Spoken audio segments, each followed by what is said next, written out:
mon grand frère Pape amaat mbégte dellu si ci seen télé parce que Walfadjri moom dafa nekk télé boo xamante ni non seulement dañ koy suivre mais aussi suñu parcours mu am liggéey bu am solo bu mu ci def. moo tax heure bu ñu invité soxla ñu. lu ñu jàpp dañ koy bàyyi ñëw wuy si. donc nuyu waa parti démocratique sénégalais yëpp jiital ci le président Abdoulaye Wade. nuyu suñu candidat frère Karim Meïssa Wade. nuyu tous les militants et militantes du PDS. d'accord comme ni nga ko waxee kon xam nga ni tey moom dañuy waxtaan ci ni situation bi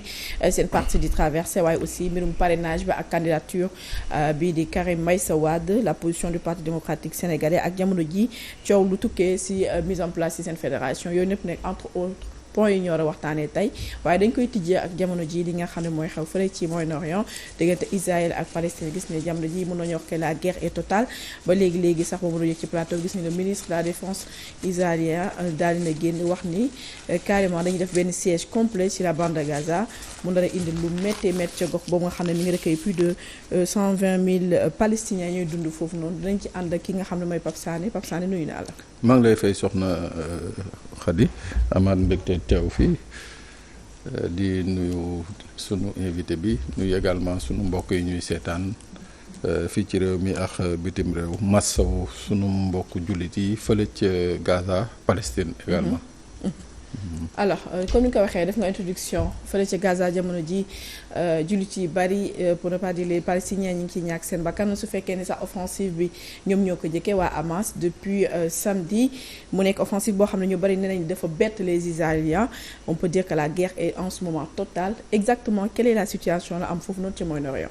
voilà Khady merci effectivement ni nga ko waxee dafa bett Israël parce que ba dañuy fàttali ni que depuis la guerre du Kippour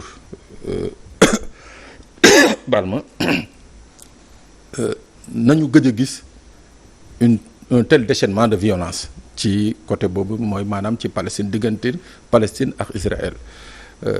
ci guerru Kippour boobu sax d'ailleurs la ñu commencé li ñu naan la politique de colonisation boobu la Israël commencé la politique de colonisation ci jamono yooyu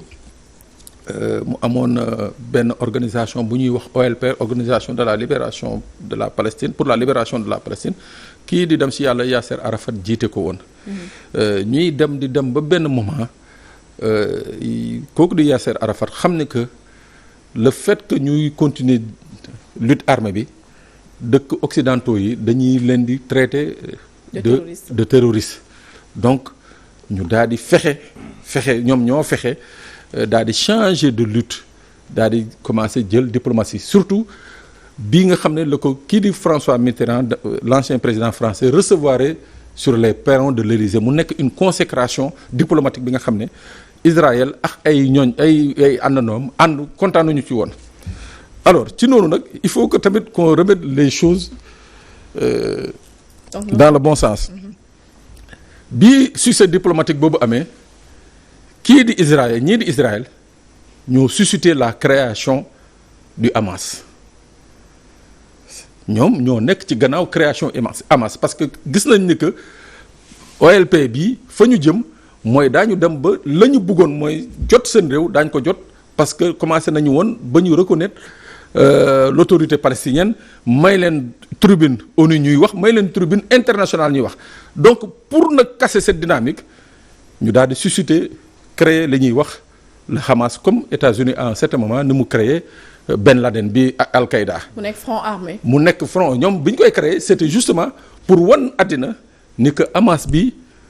ak OLP bi benn la ay terroristes nañu. alors tey ji li ñuy wax retour de manivelle mooy seen kuy gëñu yafal ba mu day tey ni mu day nii.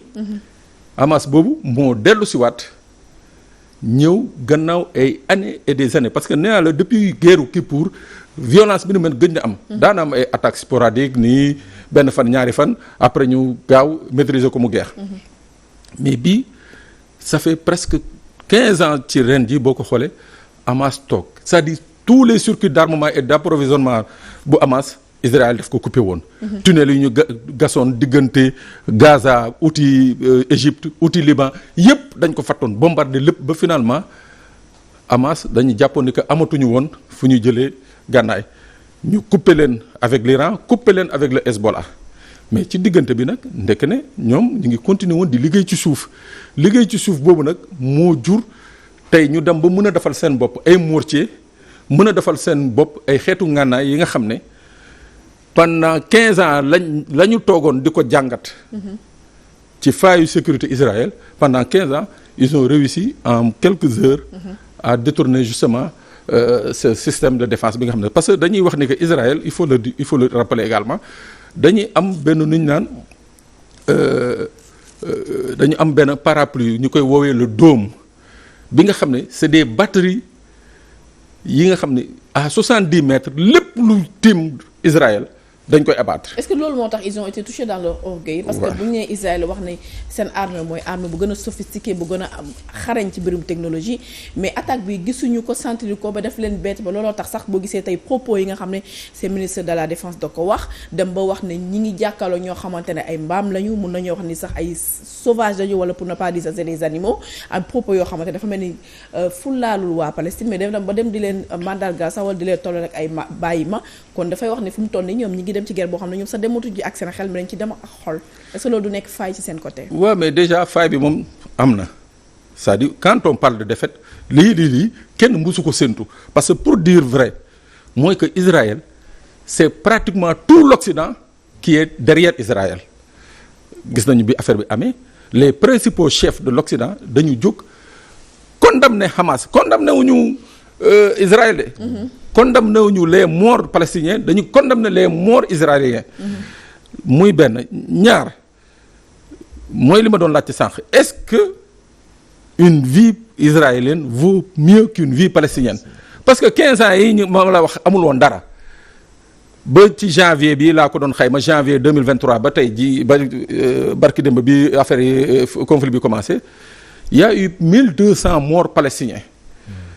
pendant presque 10 mois Israël dafa occuper 1200 morts c'est-à-dire de janvier 2023 ba tey ji occuper le principal lieu de culte mooy la mosquée Al-Aqsa di fa fekk ay jullit di leen fa dóor génnee leen ñii gis nu ñuy brutaliser nit ñi gis nu ñuy exploser c'est-à-dire tey jii ñu ne Pape Sané bokk na ci Hamas rek wala soupçonné bokk na ci Hamas fa mu dëkk kër googu dañuy ñëw dynamiter kër gi daaneel yooyu yëpp nit ñi toog di ko seetaan ba mu jur justement cette propension du Hamas à se rebeller et à s'organiser pour riposter riposte boobu nag effectivement c'est un coup dur pour Israël parce que dañu jàppoon ni que c'est l'une des meilleures armées du monde mais il faut aussi dire une chose Soxna Khady c'est vrai on peut être une armée et même l'une des meilleures mais ça dépend ci également ka ngay xeexal. Israël c'était une armée était considéré Charles était considéré comme l'une des meilleures armées. parce que ca jamono Kippour ay dëkk yu mel ni Égypte yu mel ni Syrie la doon xeexal ba nangu seen réew. la guerre des 6 jours. voilà donc boobu c'était une armée mu nekk ce qu'on appelle une guerre conventionnelle mais fii ki muy xeexal dafa fekk nit ci réewam nangu réew bi. ba pare di xeex ak moom mu nekk ce qu'on appelle une guérilla elle n'est pas une guerre conventionnelle moo tax toutes les armées du monde les meilleures armées du monde ont échoué partout où il y a la guérilla jëlal kaawu États-Unis au Vietnam jëlal kaawu France en Indochine partout où il y a eu une guérilla les armées ont perdu. D'accord alors ak décision bi ñu jël def assiéger complètement li nga xam ne mooy Gaza ñu ne ndox du dugg garab du dugg gaz du dugg dañuy dagg sax li nga xamante ne mooy seen approvisionnement ci mbirum ndox organisation humanitaire des Nations Unies est-ce que xalaat nga dinañ génn yéey yàbb bu ñu xamee la position des États-Unis par rapport au conflit bi. waaw logique pour logique xam nga ça fait presque 5 ans ou 7 ans que Israël a fini d'installer le blocus. Au niveau de la bande de Gaza c'est-à-dire blocus bi ñuy wax ñoom def nañ ko ba pare parce que dañuy ériger woon benn mur tout autour de Gaza. dara du dugg dara du génn ñoom lu leen neex mooy dugg lu leen neex mooy génn. mais dama ne en fait il y a un phénomène bi nga xam ne peut-être que Israël jëlu ko en compte mooy tey jii face à la surprise colère bi nga xam ne moom la suscité parce que pour une première fois non c'est la deuxième fois dans l'histoire que Hamas daal di jàpp ay otages dont des militaires. tey jii quel que soit le blocus bi Israël mun a teg lenn dinaa la ko wax fii mooy que ñoom Israël dañu jàpp ni que ñoom seen benn bakkan moo gën bakkanu 1 million de Palestiniens ñoom c'est comme ça qu'ils réfléchissent. Donc dès l'instant où il y a des otages yi nga xam ne qui sont retenus par le Hamas dañuy wax mais je suis sûr d'une chose mooy jamais Israël du lancer une opération de grande envergure pour naan dañuy jéem a attaquer Gaza ou bien attaquer le Hamas parce que tey jii suñu reppee ba benn israélien waa Hamas génne ko ci télé bi wane ay circonstances maanaam wane ko ci ay yenn melokaan yi mooy que le gouvernement là risque de tomber mooy benn ñaar boo gisee affaire bi am également les Israéliens dañ jàpp surtout le parlement israélien dañ jàpp ni que kii di Benyamin Netanyahu son gouvernement c'est l'un des gouvernements les plus corrompus d'Israël bi mu nekkee ba tey jii c'est l'un des gouvernements les plus corrompus boole ci rax ci doole ñoom ñooy wax de ñu ne il s'est entouré d'une bande de fous c'est pas mes propos c'est les propos de la Knesset des membres de la Knesset mooy maanaam assemblée waaw ñu ne c'est l'un des gouvernements les plus corrompus boole ci rax ci doole Benyamin Netanyahu dafa jël tout autour de lui ay dof yooyu mu ne on va changer le Moyen-Orient. voilà donc dof yooyu nag moo tax tey jii lii xew parce que le moment où Israël devait être prêt pour faire face ils n'ont pas eu les moyens nécessaires c'est-à-dire mooy maanaam fa ñu waroon dugal xaalis bi ci wàllu armement ci wàllu renseignement dugaluñ ko fa. ba lii dal leen. alors pour ñu jeexal ci suñu premier thème waxtaan bi muy conflit ba am fële ne ci Irak ak Palestine lan mooy expliquer pat-patal de la communauté musulmane à part Iran ak Irak dégguñu kenn koo xamante ne génn na ñaawlu li nga xamante moo la ñuy teg les Palestiniens lan mooy expliquer est-ce que dafay dooleel domination de la politique israélienne. gis nañu les dernières années dañoo rectifier ay traité de paix ak Israël ak plutôt ak Égypte ak yeneen dëkk arab yu bari jubóog ñoom ba am ibbi sax seen ambassade ci fële à Jérusalem. gis nga bu weesoo Turquie Iran ak Qatar qui ont condamné fermement c'est-à-dire qui ont vraiment condamné amul benn dëkk musulman waxuma arabe sax benn dëkk musulman bi nga xam ne jóg nga di condamner ce qui se passait. ñun Sénégal nga xam ne nous dirigeons le comité des Nations Unies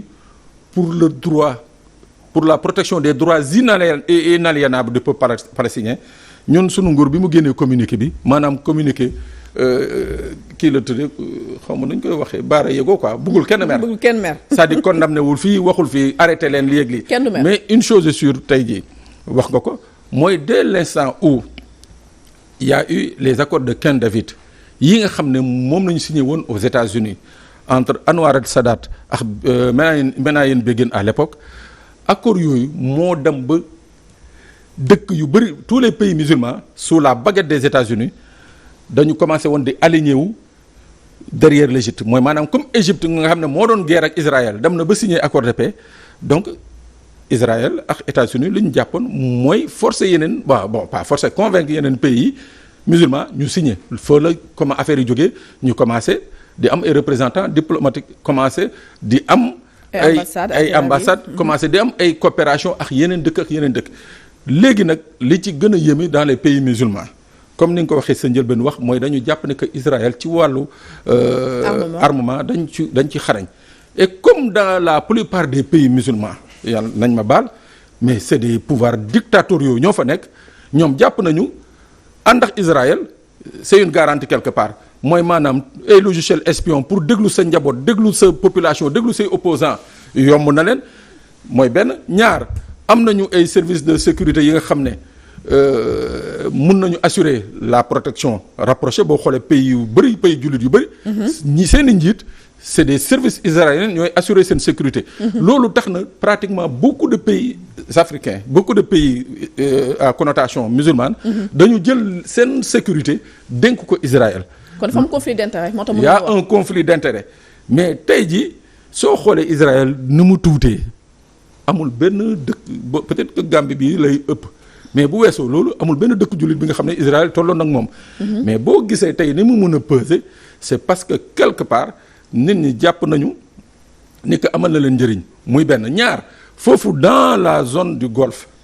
tey c'est la principale puissance bi nga xam ne moo fa am l'arme atomique l'Occident s'est battu contre l'Iran contre l'Irak dëkk yi nga xam ne xalaatoon nañ ne mën nañu am arme automatique arme atomique xeex nañ leen wala arme nucléaire xeex nañ leen ba kii mais Israël dañ ko doté donc loolu également tax na Israël am benn propension am benn facilité bi nga xam ne dëkk bu mu bëgg a nërmeel ko mais principalement la umma islamique pourquoi ñuy faral di noppi mooy dañu jàpp ne ñoom comme ay dirigeants la yi nga xam ne dañuy noot seen askan te Israël loo soxla ci armement wala soxla ko ci outil de répression wala de surveillance ñoom mun nañoo ko jox te du jaar ci yenn canevas yi moo tax ñu ci bëri dañu jubóog Israël. d'accord di dëggal rek li nga xam ne mooy domination de l'Israël dans le monde alors di masawu bu baax a baax le peuple palestinien di masawu aussi li nga xam ne mooy le peuple israélien nu ñu ci mënti am rek donc espérons que issue bi dina nekk issue heureuse mu fekkee cette guerre ça dure plus de 7 décennies alors monsieur Ndiaga Diaw di fàttali ne yaay coordonnateur collectif bi di Sauvons le PDS Sauvons le PDS ça veut dire que PDS dafa nekk en danger. lu tax le nom Sauvons le PDS. parce que y a des problèmes.